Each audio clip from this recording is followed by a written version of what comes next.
The scariest part is not that Josh vanished, it's that I did too. The night at Pulam I still can't explain. My name is Nakul and here's my story.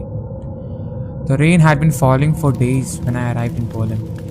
After more than a year away, my native place felt both familiar and strange. The same sleepy southward coastline, the same quiet streets, but with a layer of distance, like I was visiting a memory. When the Sunday sun finally broke through, I called Josh, my childhood friend. We had grown up together here. Before I moved out to Mumbai in 2019, that evening we decided to bring back an old tradition. Find a quiet spot, lie back and stargaze. By twilight, our bikes were humming along empty roads, heading away from the beaches. The guards would usually clear them by 9, so we wandered inland and chasing emptiness. We found it around 8:30, a barren clearing in the middle of nowhere.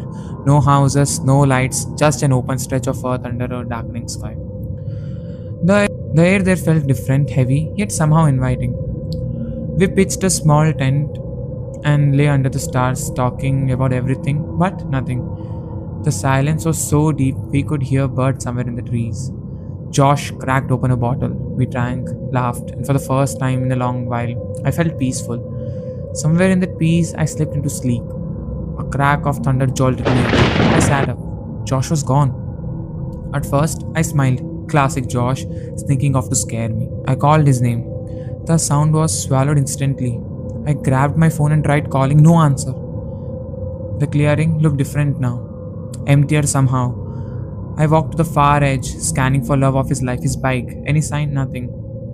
A cold wave of realization hit me. He was not there at all. I rushed back to my bike and froze. His bike was gone. I can't explain the fear that gripped me.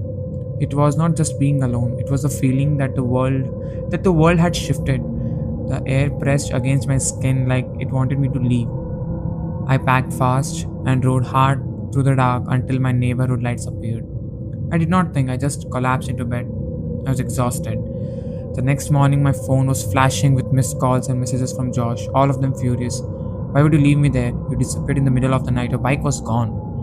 When I called him, he told me his version. In his story, I had vanished.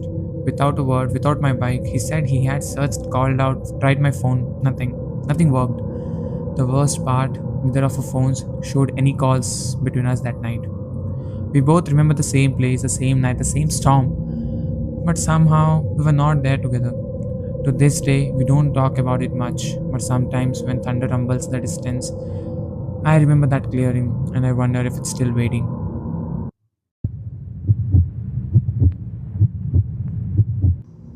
The vanishing at my hostel block. Onam is supposed to be loud, colorful, alive. But that year my university hostel was a carcass of concrete and shadows.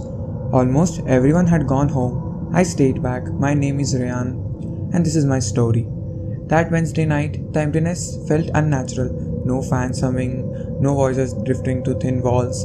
The building was breathing and I could hear it all. Around 9 p.m., I reached for my bottle and found it empty.